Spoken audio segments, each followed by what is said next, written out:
Hi everyone. So now we're going to talk about Chapter 4, which is listening interactively. And just kind of a summation of what the chapter is all about. We'll discuss listening behaviors, the importance of listening, barriers to effective listening, stages and components of the listening process, listening and technology, intercultural listening, characterizations of listening, culture, gender, and context. So I'm not going to discuss every aspect of the chapter. The point of these PowerPoints and recordings and videos are just to kind of give you a bit more of examples or illustrations from the textbook so you get a better idea of the overall idea of what each chapter is about. So we'll get started. The first part talks about listening behaviors, and I urge you to take that little 10-question quiz that's on page 108. Just kind of think about what you do, what you relate to out of those 10 statements. Score yourself. Consider your listening assessment. What is your overall score? Were you surprised? What do you think that means about you? Listening is like physical exercise. So don't feel bad if, many times you're not considering yourself to be a great listener. It takes a lot of hard work and a lot of time. It's crucial, but it's something that we fall short on frequently because we're so busy, because we consider thinking about other things that are going through our mind, or just staying in tune to everything else that's surrounding us. So many times we lose parts of the listening process. So I'll talk about the importance of listening. This is part of a transactional process of communication. It has a direct impact on the conversation and what you get out of it. Same thing with lectures or even just listening to this right now. What you gain from this is the part that you listen to most frequently or most closely. Maybe it was repeated a few different times, or maybe it just caught your attention. But you're not going to get all the messages that are set forth from me talking about the chapter or in any context of conversation. Culture has a lot to do with listening. Many cultural differences have significant effects on the way people listen and respond to one another. Again, I urge you to kind of take this listening inventory quiz here on page 110. Think about the statements that are listed, there's 10 of them, and complete them in your mind. Really consider, listening is not taught in our society because my family members listen, ... I can overcome many listening obstacles by, answer those questions. Think about it. Moving forward in the chapter, we want to know different ways of engagement. So there's comprehensive listening, when we want to learn to understand and recall information. Non-judgmental and critical listening, when we want to judge the soundness of a message, how secure it is, how truthful it is. We evaluate it.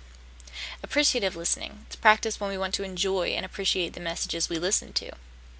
And then empathic and objective listening occurs when we want to understand and experience the feelings of the conversation and partner. Page 114 talks about the barriers to effective listening, and this is very important because this is what is going to prevent you from learning in certain situations or from gaining the correct messages in conversation.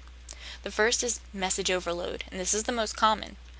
There is an overwhelming number of messages that we encounter every day, and because of this, it's difficult for us to engage in effective listening all the time. We can't always be in tune to what's going on. So the more you understand that, the easier it becomes to refocus and reorder yourself so you're like, okay, this is what I need to listen to right now. This is what I need to focus on. This can wait till later. Preoccupation is one. We're often wrapped up in our own thoughts to receive messages and to listen effectively. So maybe turning your brain off every once in a while is not such a bad idea. And then message complexity. Some messages are complicated. They might have foreign words, slang, technical information, or jargon that makes it difficult to listen, and as a result, we might tune it out and say, never mind, I don't get it, I don't want to get it. There are certain stages and components to the listening process, page 117. The listening stages are 6 of them. The first is hearing, obviously the reception of sound. Second is understanding, when we comprehend what we hear.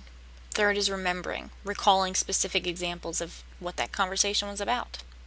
Fourth is interpreting, where listening and thinking connect and we begin to make sense of what we've heard. Fifth is evaluating. We analyze the messages to make sense of them and test our own conclusions, whether or not we find this message to be helpful or truthful. And 6 is responding, sending feedback in some way that we understand or that we don't understand and we need clarity. Later in the chapter, they talk about listening types, and I want you to really spend some time focusing on this. So go to page 124 and consider which listening type, what orientation you are. So there's people-oriented, content-oriented, time-oriented, or action-oriented listeners. So people-oriented listeners listen with relationships in mind. They're most concerned with other people's feelings and usually are quite good at assessing other people's moods. They're able to listen in more of a non-judgmental way. Action-oriented listeners are focused on tasks.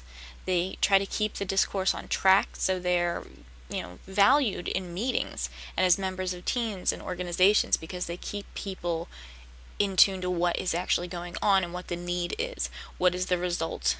What do you have to do? What do you have to accomplish? Where are the goals?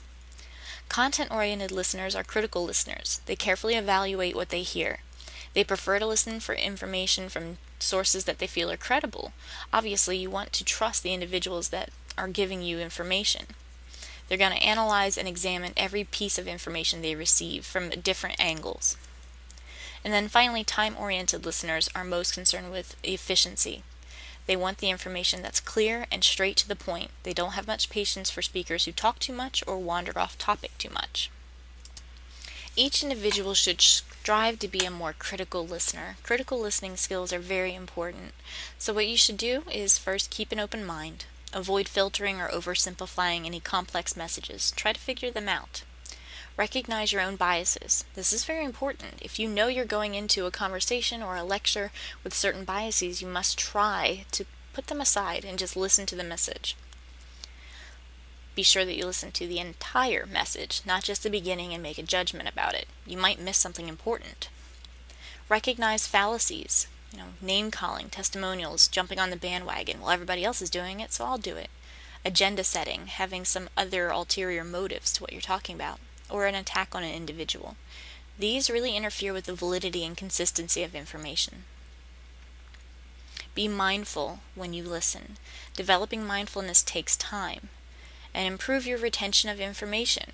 The next time you meet with someone, repeat his or her name to yourself 3 times in a row after you were introduced. Do this to yourself and not out loud. Do you remember the name better when you do this?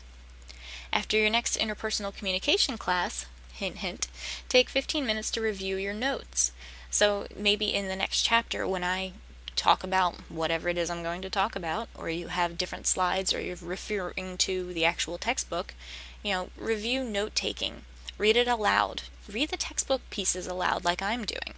It really does increase retention of certain material that's covered because you're taking the time to read it, to organize it in your mind, to understand it, and then to verbalize it. The last thing I'll mention is the chapter summary, which starts on page 139 and goes through to page 141. I urge you to at least read over this before you take the quiz for this chapter. Really consider what part of the chapter you understood, what parts you need to go back and maybe relook at key terms or ideas, and really consider your own listening style and what kind of barriers you have as a listener. So we all have room for improvement, certainly, but knowing your listening style makes it a lot easier to engage with others of similar or different styles. So I hope this has helped you out a little bit, and if you have any questions, please email me, mtucker@nvcc.edu. Don't forget to post on the discussion board and to take the quiz corresponding with this chapter, and I'll see you soon.